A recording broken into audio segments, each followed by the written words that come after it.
Governing Council member of the National African Peer Review Mechanism Aprm Governing Council, Lord Mansfield Badu, has called for Africa to develop its own credit ratings. Speaking at a technical retreat organized by the African Peer Review Mechanism Aprm, Badu emphasized the importance of self-reliance in economic governance and sovereign debt management. African Union member states are gathering today for a significant technical retreat aimed at improving credit ratings across the continent. Present at the retreat were experts and officials from various AU member states to discuss strategies for improving credit ratings.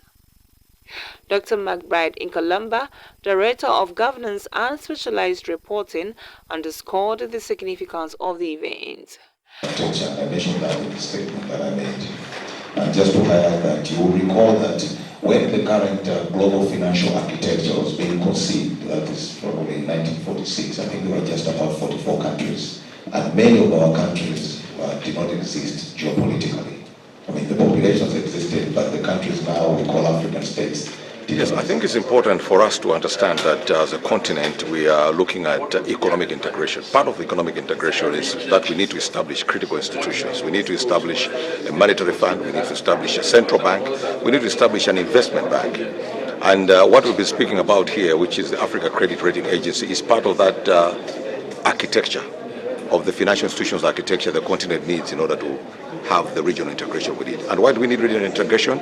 Is because we believe firmly that for Africa to cut a stake in the global stage, financially or economically, it's important that we have a convergence in terms of the architecture of our governments merging into these institutions, a convergence in terms of policy, and these are all important for us to establish a common market, a common financial market, and subsequently to begin to grow our own capital, which is required for the development of the continent.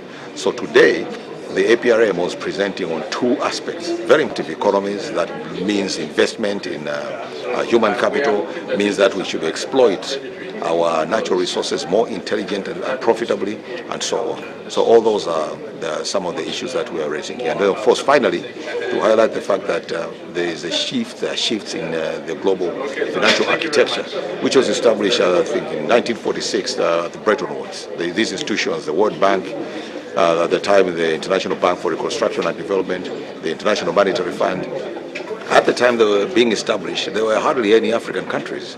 And this is an opportunity now that there are questions being raised about the global financial architecture that we as Africa should begin to participate, not begin, but should participate centrally as a continent of 1-point-something billion people with massive reserves of natural resources that are required for green technologies. We have a lot of strategic minerals here. We have a very young population. We should actually be central to the conversation of what the global financial architecture will look like. So in a nutshell, that is what the Aprm can. There are challenges that will persist in any region of the world.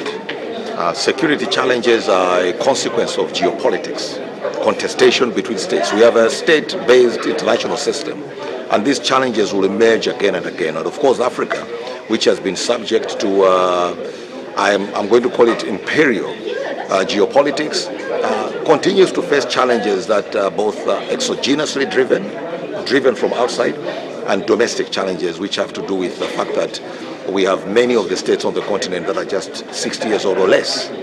So these challenges will exist. So too, insecurity, as you have called it, on food security. Yes, we have those challenges. What this process is talking to is that we have an opportunity to establish institutions that allow us to pay attention intelligently to what we require to establish capital markets. And we need these markets so that we can finance the sort of issues you've raised. We can finance our food security, we can finance security itself. Some of the challenges we see in security is because of issues of development, the inability of states to provide public services, and they all center around issues of resources. And finances are very central to that. So this agenda cannot be divorced from the wider challenges that we face on the continent. And that is the position of the African Union, and that is the position of states on the continent. And this is why our leaders took a decision in 2017 to say that we should have a specialized focus on the issue of international credit rating agencies, or rather credit rating agencies, to learn what the challenges are, both in terms of whether we are being treated fairly, and secondly, for when we are treated fairly, where our own inadequacies are, what we can improve in order to improve our ratings and therefore improve access to global capital, affordable global capital. And so this is the initiative that also tells you that African states and the African continent is serious about addressing these challenges. The APRM's efforts are bolstered by its collaboration with the United Nations Economic Commission for Africa, UNECA, and other stakeholders. Ms. Sonia Patricia Jenny from UNECA expressed strong support for the initiative. So this media briefing was organized jointly by the Africa Peer Review Mechanism and also the United Nations Economic Commission for Africa. It has two main objectives. The first one was to update on the Africa Credit Rating Agency and what will be the next steps. And the second one was also to share key insights of our technical mission here in Ghana, and how the country can better improve its engagement with credit rating agencies and also significantly improve its rating agencies.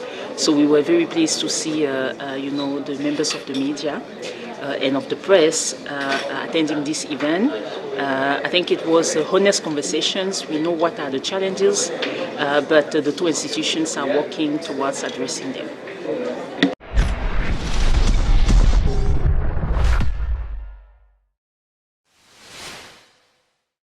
Thank you for watching Nation One TV. Kindly subscribe for more news updates.